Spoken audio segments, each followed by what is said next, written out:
जय हिंद मित्रों एवं प्यारे प्यारे छात्रों। मैं विवेक एक बार फिर से आपके अपने चैनल लेट्स लर्न विथ विवेक में बहुत बहुत स्वागत करता हूं। आज एक और वीडियो, पूरी उम्मीद है कि इस वीडियो में भी आपका वही प्यार दुलार मिलेगा जो अन्य वीडियो में मिला है। तो आज मेरे पास एक बार फिर से एक नई टॉपिक लेकर आया हूँ। UP board class 9th NCERT Beehive prose lesson 1 the fun they had, जो इसके लेखक हैं बाय आइजैक एसिमोव। तो इसका वीडियो पार्ट 2 लेकर आया हूँ। पार्ट 1 में हम जो है कि इस लेसन के इंट्रोडक्शन के बारे में पढ़े थे। यह लेसन जो है द फन दे हैड, इसके लेखक कौन हैं, इसमें क्या क्या बातें कही गई हैं। अगर पार्ट 1 आपको देखना है तो इस वीडियो के डिस्क्रिप्शन लिंक में पार्ट 1 का साइट दिया गया है, आप वहाँ क्लिक करके वीडियो देख सकते हैं। तो आइए आज हम इस वीडियो को शुरू करते हैं, जहाँ से हम चैप्टर शुरू करेंगे और बहुत ही सरल शब्दों में इसका हिंदी अनुवाद समझेंगे। और हमारी पूरी कोशिश रहेगी कि हम एक एक शब्दों का आपको अर्थ बताएं। तो चलिए हम वीडियो को शुरू करते हैं।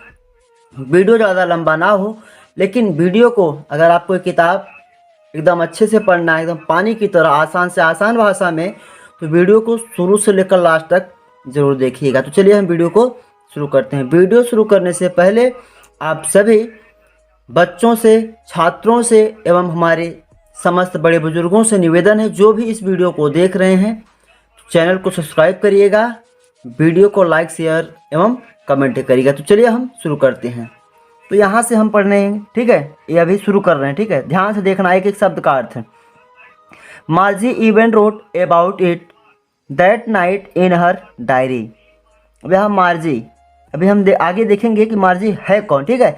मार्जी इवन रोट, मार्जी ने भी लिखा अबाउट इट, इसके बारे में, दैट नाइट, उस रात, इन हर डायरी, अपनी डायरी में। यानी कि मार्जी ने उस रात इसके बारे में अपनी डायरी में लिखा। क्या लिखा, कैसे लिखा? On the page headed 17 May 2157।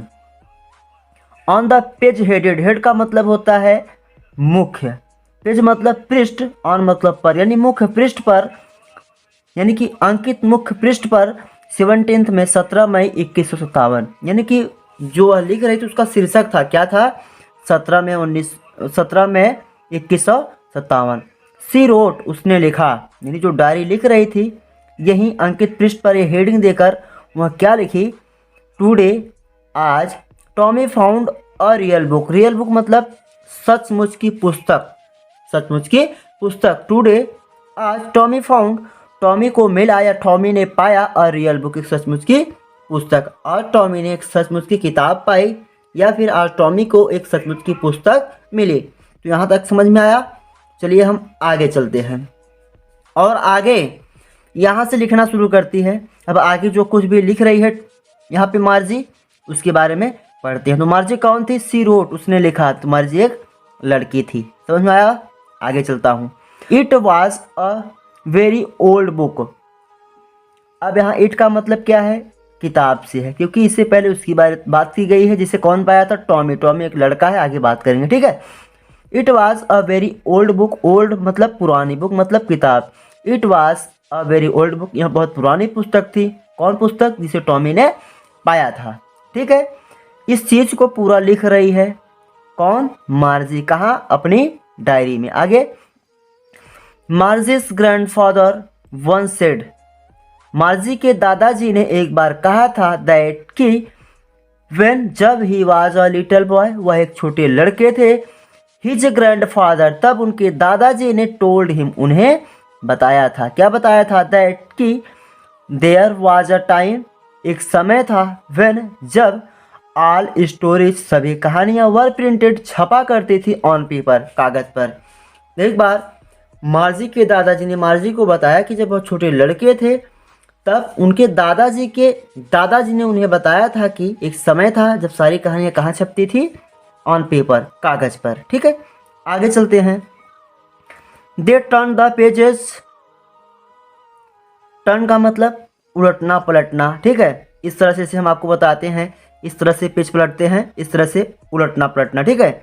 They turn, वे बदले, द पेजेस, पृष्ठों को। कौन? टॉमी और Margie. They turn the pages, वे पृष्ठों को बदले, विच वर येलो, विच वर येलो, जो पीले थे, एंड क्रिंकली, और टूड़े मुड़े थे, क्योंकि वह किताब पुरानी थी तो उसके पेज कैसे थे, पीले हो गए थे, और किताब के पन्ने क्या थे, टूड़े मुड़े थे, मतलब जगह जगह वो क्या थे, सिकुड़े हुए थे, इस तरह से, ठीक है। एंड और it was a fully funny, a fully funny का मतलब होता है बड़ा अजीब, अ फुली फनी का मतलब अजीब, ठीक है। तो यहाँ अ फुली फनी का मतलब होता है बहुत अजीब, ठीक है। तो कहाँ पहुँची था, इट वाज, इट का मतलब यहाँ किताब से समझिएगा, इट वाज किताब था, अब फुली फनी बहुत अजीब, यानी जो किताब मिली थी वह बहुत अजीब था, टू रीड वर्ड शब्दों को पढ़ना, यानी उस किताब पे लिखे हुए शब्दों को पढ़ना बहुत अजीब था। That stood still instead of moving the way, stood का मतलब होता है खड़े रहना, ठीक है। स्टूड स्टिल मतलब अभी भी। अब आगे यहाँ से देखिए, दैट स्टूड जो खड़ी थी, यानी जो शब्द क्या थे, खड़े थे, स्टीड अभी भी, जो शब्द अभी भी खड़े थे, instead of moving the way, आगे रास्ते पे बढ़ने के बजाय, यानी कि वो शब्द जो किताब पे लिखे थे वह शब्द एक ही स्थान पे क्या थे, चलने के बजाय रुके हुए थे। दे वर सपोज टू, जैसा कि उन शब्दों को माना जाता था, ऑन अ स्क्रीन, स्क्रीन पर, आप जानते हैं, यानी कि जैसे इसका कहने का अर्थ है, यानी जो किताब में लिखे हुए शब्द थे वे एक ही जगह क्या थे, स्थिर थे, खड़े हुए थे, लेकिन और जो कंप्यूटर यानी स्क्रीन पे जो भी शब्द होते हैं वो क्या होते हैं, एक स्थान से दूसरे स्थान पे मूव करते रहते हैं। कहने का मतलब यह है किताब पे लिखी हुई चीज़ें क्या थी, एक ही स्थान पे खड़ी थी, स्थिर थी, और जो स्क्रीन पे जो भी सिस्टम का जो सिस्टम में अक्षर या शब्द लिखावट होते हैं क्या होते हैं, वो रास्ते पे आगे की ओर मूव यानी गति करते रहते हैं, ठीक है। आगे चलते हैं, यहाँ तक समझ में आया होगा। एंड देन, और फिर, व्हेन जब, दे टर्न बैक वे वापस लौटे, या दे टर्न बैक वे वापस, टर्न मतलब पलटे, टू द पेज बिफोर पहले पृष्ठ को, यानी कि जब वे फिर पहले पृष्ठ पर लौट कर वापस आए तब it it had same words on it, यानी कि जब वे एक पेज से दूसरे पेज पे गए तो हैड सेम वर्ड्स वही शब्द थे, सेम मतलब वही, वर्ड्स मतलब शब्द, वही शब्द थे ऑन इट दूसरे पृष्ठ पर, यानी कि जब वे एक पृष्ठ से एक पेज से दूसरे पेज पे वापस आए तो उस पृष्ठ यानी कि उस पेज पर भी वही शब्द लिखे थे। दैट जो कि इट हैड वही थे, यानी कि वही शब्द थे, व्हेन जब दे रीड इट वे इसे पढ़े थे, इट उन शब्दों को, द फर्स्ट टाइम पहली बार, यानी कि वे जिस शब्द को पहली बार पहले पेज पे पढ़े थे, जब वे पहले यानी दूसरे पेज पे वापस लौटे तो उस पेज पे भी वही शब्द क्या थे, लिखे हुए थे। तो यहाँ तक समझ में आया।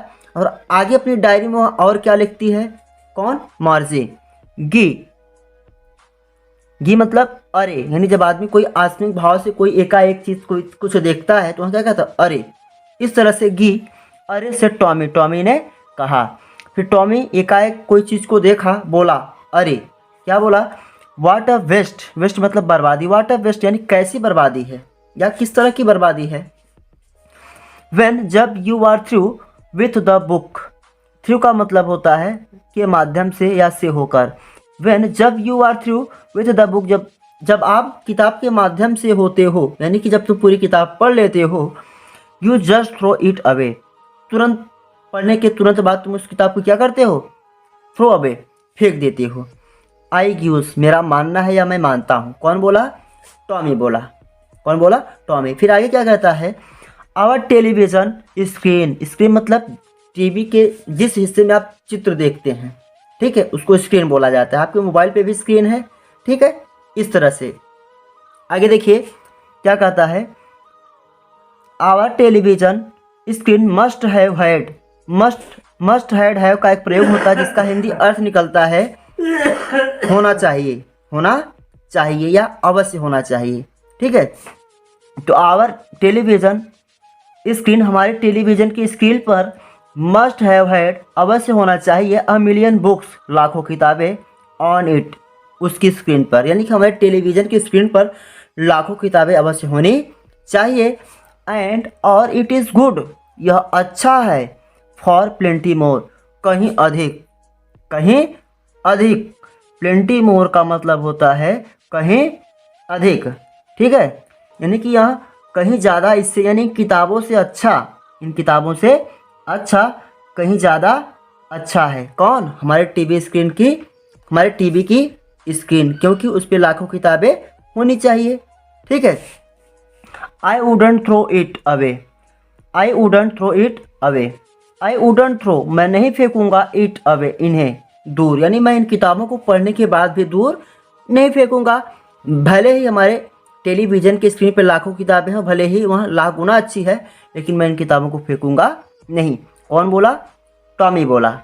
आगे अब मार्जी बोलती है, सेम ऐसा है विथ माइंड, मेरे साथ भी, यानी कि मेरे साथ भी ऐसा है, यानी कि मैं भी ऐसा ही करूँगी। सेड मार्जी, मार्जी ने कहा, यानी कि मार्जी ने भी कहा मैं भी ऐसा ही करूँगी, किताबों को पढ़ने के बाद फेंकूंगी नहीं। ठीक है। आगे सी वाज 11, सी का मतलब यहाँ मार्जी समझिएगा, जहाँ ही आएगा वहाँ पे टॉमी। ठीक है। सी वाज 11, वह 11 वर्ष की थी, एंड और हैडंट सीन और कभी नहीं देखी थी, एज मेनी टेली बुक्स इतनी सारी किताबें, एज जितनी किताबें टॉमी है, टॉमी के पास थीं, यानी कि कभी अपने जीवन में मार्जी ने, वह 11 वर्ष की थी, अपनी 11 वर्ष की, इतनी 11 वर्ष की आयु तक उतनी सारी किताबें नहीं देखी थी जितनी किताबें टॉमी के पास थी। टॉमी की उम्र क्या थी? आगे देखिए, ही वॉज 13, वह 13 वर्ष का था। कौन? टॉमी। टॉमी 13 वर्ष का था और मार्जी 11 वर्ष की थी। सी सेड, वह बोली, कौन? मार्जी। मार्जी बोली, where did you find it, where did you find it, ये आपका पास्ट इंडिफिनिट का इंट्रोगेटिव है। Where did you find it यानी तुमने इसे कहाँ पाया, यानी कि तुम इन किताबों को कहाँ पाए। कौन पूछती है? मार्जी। किससे पूछती है? पूछती है टॉमी से कि तुम्हें सारी किताबें कहाँ मिली, या तुमने इन सारी किताबों को कहाँ पाया। फिर टॉमी आगे जवाब क्या देता है? इन माई हाउस, मेरे अपने घर में या मेरे घर में। ही पॉइंटेड, उसने इशारा किया, विदाउट लुकिंग, बिना देखे, यानी कि वह इशारा करते हुए कहता है, बिना देखे हुए कहता है कि ये सारी किताबें मुझे कहाँ मिली? मेरे अपने घर में मिली। बिकॉज, क्योंकि ही वॉज बिजी, वह व्यस्त था। कौन व्यस्त था? टॉमी व्यस्त था रीडिंग, पढ़ाई करने में, वह पढ़ाई करने में व्यस्त था। जब वहाँ मार्जी उससे पूछी कि ये सारी किताबें तुम्हें कहाँ मिली, तो वह बिना देखे इशारा करते हुए कहा, ये किताबें मुझे मेरे घर में मिली, क्योंकि वह पढ़ाई में व्यस्त था। घर में कहाँ मिली? इन द एटिक, अटारी में। अटारी कहाँ होता है? यानी जो आपके घर में छत उत बनता है, घर के अंदर से आप छत के नीचे देखेंगे एक बनता है, मतलब ऐसे बाहर की ओर निकाल देते हैं, जिसमें अपना लोग सामान रखते हैं, जिसे आप गांव के शुद्ध भाषा में ताड़ बोलते हैं, टाड़ी। ठीक है। वही अटारी होता है। कि उसे वो किताब कहाँ मिली थी? अपने उसके घर के अटारी में मिली थी। अब फिर पूछ रही है आगे मार्जी, व्हाट्स इट अबाउट, यह किस विषय में है, या फिर यह किस बारे में है। फिर यहाँ पे टॉमी जवाब देता है, स्कूल, स्कूल के बारे में। या किसके बारे में है? स्कूल के बारे में है। तो जहाँ तक मैं उम्मीद करता हूँ कि आपको ये समझ में आया होगा, और वीडियो के शुरू में ही कुछ वर्ड मीनिंग दे दिए गए होंगे, तो आप उन वर्ड मीनिंग को जो है कि वीडियो को रोक करके आप याद कर लीजिए, कहीं पे नोट डाउन कर लीजिए, और इसका वीडियो पार्ट 3 ज़रूर देखिएगा, क्योंकि मेरी पूरी कोशिश है कि हम इसमें जो है कि पार्ट 4 तक बनाएंगे। अभी पार्ट 2 बनाया है, अभी 2 पार्ट और आएंगे, 2 या 3 पार्ट, मुश्किल से 5 पार्ट तक हम वीडियो को कंप्लीट कर देंगे, पार्ट 1 आपका समाप्त कर देंगे। तो अगर ये वीडियो आपको अच्छा लगा हो तो चैनल को सब्सक्राइब करिए, साइड में लगे हुए बेल आइकन पर क्लिक करके नोटिफिकेशन ऑल कर लीजिए, लाइक शेयर और कमेंट करिए। तो जहाँ तक मैं उम्मीद करता हूँ आपको समझ में आया होगा। इसी के साथ मैं अपनी इस पॉइंट को, अपनी इस वीडियो को यहीं पे समाप्त करता हूँ। तब तक के लिए जय हिंद, जय भारत।